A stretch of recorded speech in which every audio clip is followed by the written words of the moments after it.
Hello and welcome to Cartoonist Kayfabe. My name is Jim Rugg. I'm Ed Piscor.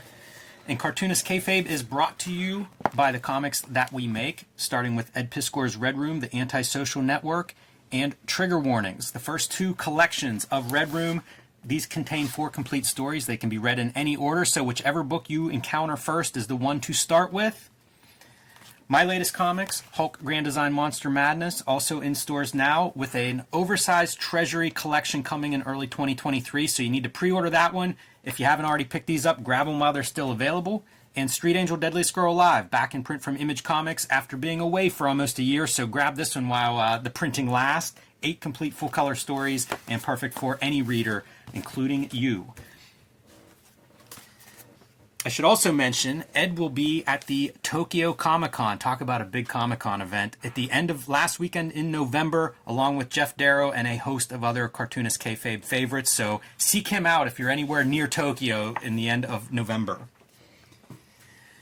So today we are going to look at Bootleg Doujinshi Teenage Mutant Ninja Turtles, and I should say washed up midlife crisis turtles. Ed, these are amazing. So much fun. The conceit is right there, right? Turtle Boys, they've been around for about 35 years. What if they grow up? That's exactly right. Middle age. And what if they're the age of the people who have the most fondness for them? It's brilliant. It's brilliant in every way. Like, I was reading these things this week. We picked these up in Baltimore from Ben Cherry. So shout out to Ben for bringing these things by. I'm not sure exactly who conceived of this, but shout outs to whoever did, because it's a brilliant idea. But talk about you reading these in bed, like you say, and we are an age where I can now relate to the washed-up midlife crisis version of these turtles. A lot of knee cartilage talk. Yes, taking pain pills to continue their fight with evil. And they did these.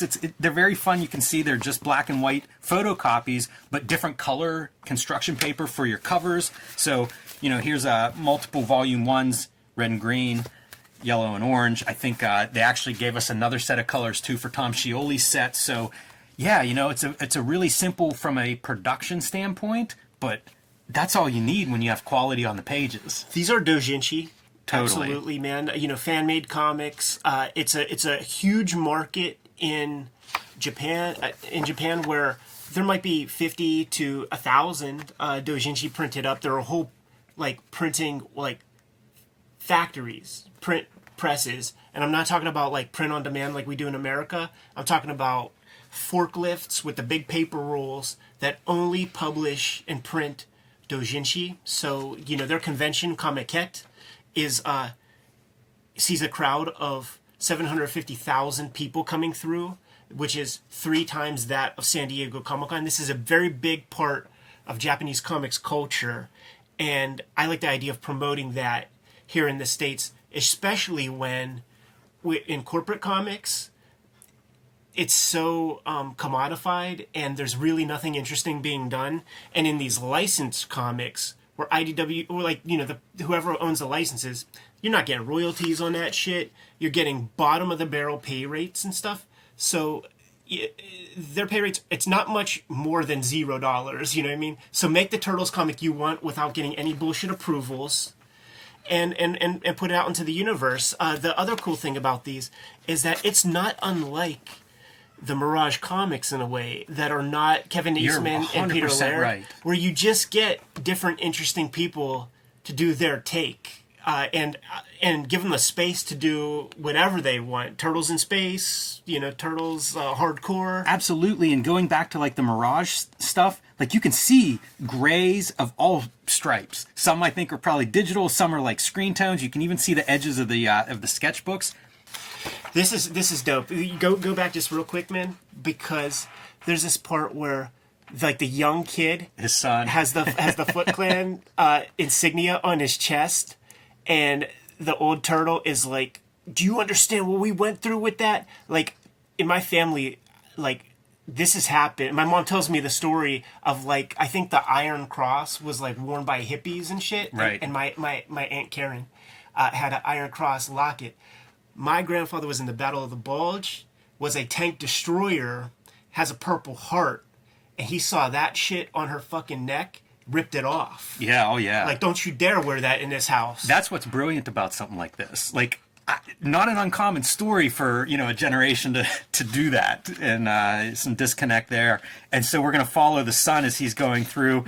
We get to see another turtle all like just strung out, passing out on drugs in the turtle battle van. I like to think that's Mikey, man. Like I feel like that dude was on some lewds or something. And guess what? Ultimately, this kid that's kicked out of his house Got ends radicalized. up with the Foot Clan. Yeah. Got radicalized. And you see, like, nobody's looking at each other's pages probably because some of the jokes they hit carry on throughout. For sure. And I think even with that one, yeah. Well, what if I told you we had a warehouse with a half-pipe arcade and all kinds of rad ninja shit? Like, every single kid, when you see that first movie and you see the warehouse where it's all the dopest arcade games of the day, Street Fighter 2, shit like that, there's fish bowls and half-pipes, and the main dudes are hooking little kids up with, like, cartons of cigarettes and stuff. Like, it's a little kid's dream. Totally. And so there will be parts where there will be, like, radicalization of Foot Clan, and it will be like, hey, we can give you all the cigarettes you want, kid. How great is this hand drawing of the fingers and the thumb in the different positions? Oh, yeah. This is almost like a duo shade on top of that one, too. There's so many... Most of these stories look pretty cool. Yeah, absolutely. And if you just go back real quick, these are the late period toys. Wingnut, Screw Loose. I forget what the weird chef guy was, but these are the toys that are worth like a lot of money because they're like the least of them. So you have the cool battle scene, and then you flip, and then you realize it's just a little dude playing with toys. Like there had to be one of those stories. Yeah, in here. classic conceit for this kind of an idea, but sure. Very zine-like, some of these assemblages. I feel like this is totally like something that you would be your underground, self-published kind of style. And the thing with the turtles is they're so flexible. Yes. Like you can really interpret them in all these different ways, and like you can see there's good cartooning going on here. Yeah. And it's a totally different style and voice than the previous two stories. There's a lot of darkness. Cerebus showing up. Got to. So one of them had to do that. This is amazing. I love this drawing. It's so cool. Yeah. Yeah, there's like real outlaw energy to a lot of this. So this is Ben. Oh, okay. Nice. Yeah. This is another one, like having all these different styles in the same anthology really makes each style sing, in my opinion. And we were talking about like the Turtles doujinshi and stuff, and he was like, "There's way less incestual gay sex in these doujinshi, Gotta leaning love more towards the hardcore outlaw violence, the black blood of the outlaw violence." And you get a lot of that, like, "Oh man, my knees can't take it. I'm not climbing that ladder down to the sewer. Like, let's go catch an Uber." All this fighting and for what? A wasted life with nothing to show for it? It's not fair. It's great. It's so funny. Yeah, that's the thing, too. Don't know how to tell people how to get these. Yeah, I have no idea. But definitely can tell people how to make it. You get you and your buddies and you come up with a really good idea, and everybody does 4-page stories. Yeah. This is one of the dark ones. This is Michelangelo. He's tired of being the rube. He's tired of being the court jester. What's that Watchmen joke, man?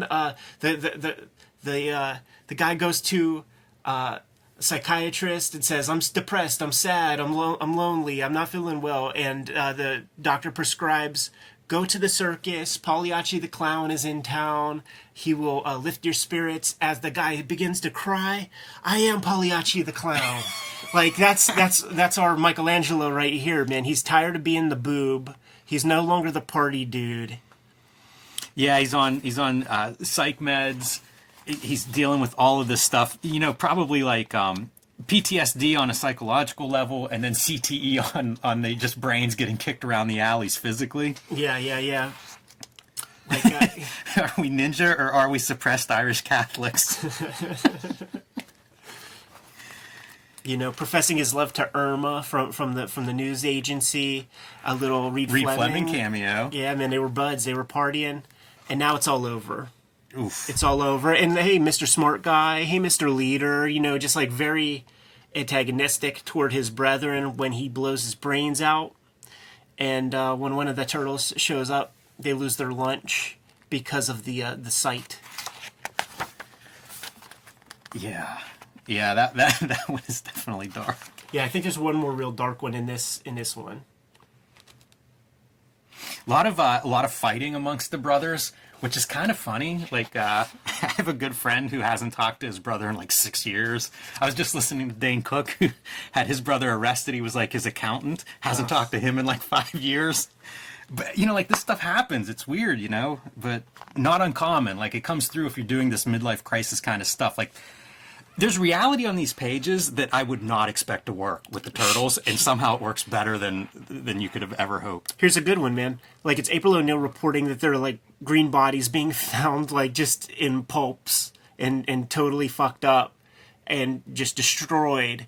And then it cuts to an interrogation room where this, like, detective, you know, McNulty, is like, dude, we just picked you up on charges of giving cigarettes to underage kids. Once again, like the Foot Clan thing. Callback. Now you're talking about murders and stuff, and he's confessing to destroying the turtles. Yeah, killed those insufferable turtles. But the cop is like, listen, man. It's not illegal. Yeah, like, you know, might get you on, like, animal cruelty charges or something, but who cares? It's just turtles. It's so good. And he's like, who am I without Ninja Turtles? Yeah, which is the age-old question about the supervillains. And I really like the art in this story, too. Yeah. And I can't really put my finger on why, but there's something about the lettering and the line art that has a Fourth Thunder vibe to it. It does, yeah. It feels like what I want in a comic like this. Yeah.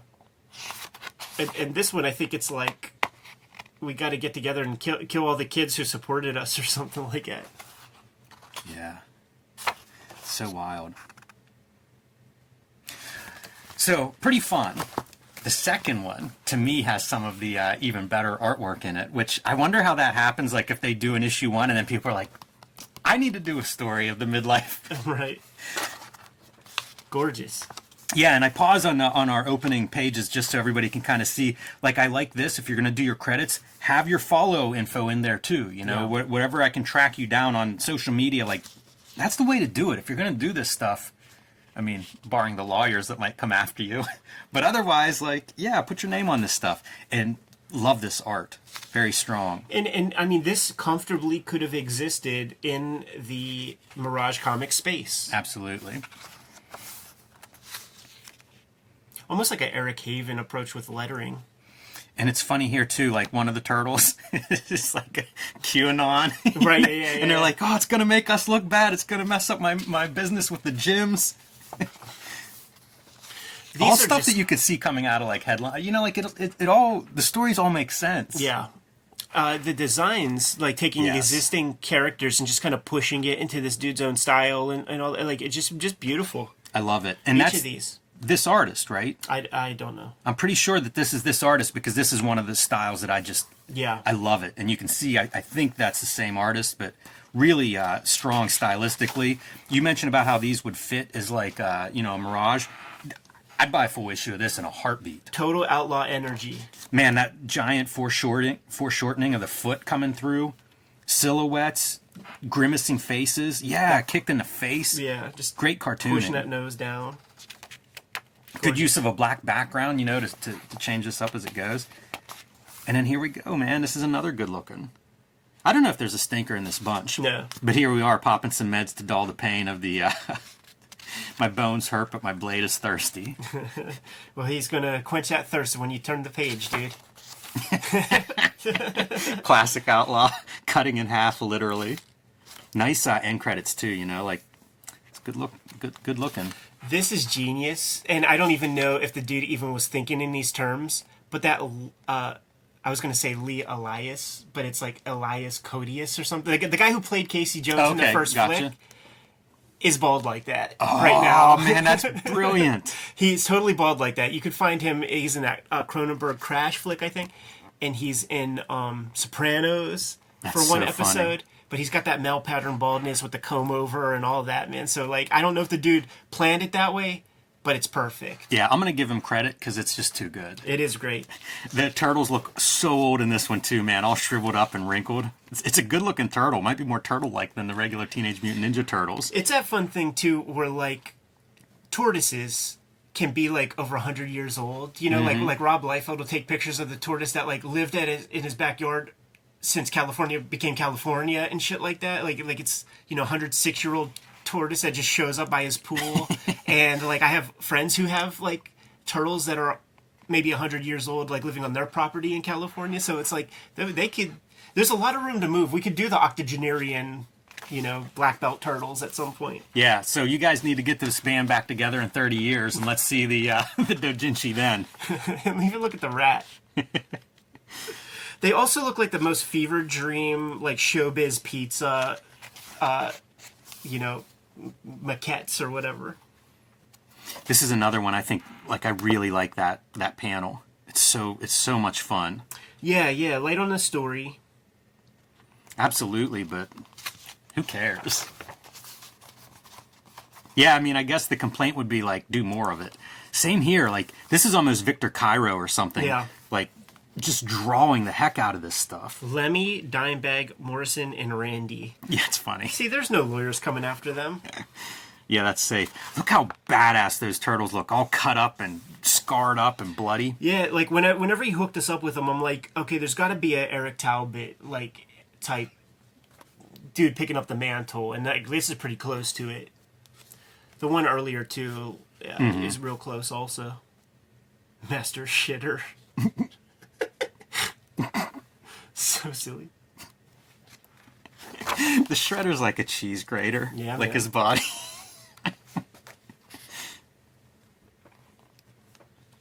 This is so great, too, like right out of a sketchbook. Yeah. Almost early David Show roughs or something like that. This stuff has that energy, too. Like, if you ever look at, like, Slow Jams, and we have a video on that, I don't know, it's just like an outsider art approach to this stuff. Working in sketchbooks, bringing in collage elements, bouncing around style-wise. Like, that's really a great panel. Mm-hmm.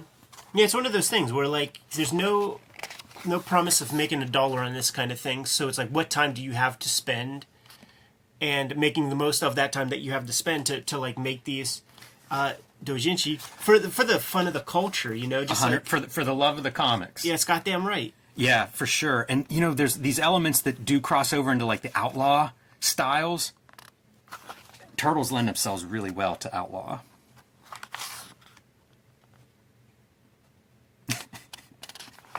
Look at that skullet on Casey. Did you fuck my wife? Yeah, because it's just describing the guys, man. And it's like, okay, where the foot show up, Casey Jones is Kansas City Johnson, married the reporter, had twins, but when the third baby came, it was part turtle. Oh, boy. It was 1/4 turtle. This is almost like a Steve Martin tangent. Yeah, it is, yeah. Yeah, the arrow gimmick. Love it, though. Look at their lair. They're playing video games with just weapons on the wall behind them. And it's the bros, it's Raph and Casey. Like they are hetero life mates, man. Dude, you ever shoot up horse into your tail, dude? Yeah, it's Mondo Gecko chilling, man. Like if anybody was hardcore, it would be Mondo Gecko. This is so fun. This is such an inside joke because I was like, well, how does he fit in? Because he's got the Minor Threat shirt, and he says, "Nah, man, I'm nailed to the X." And Minor Threat is a famous straight edge band.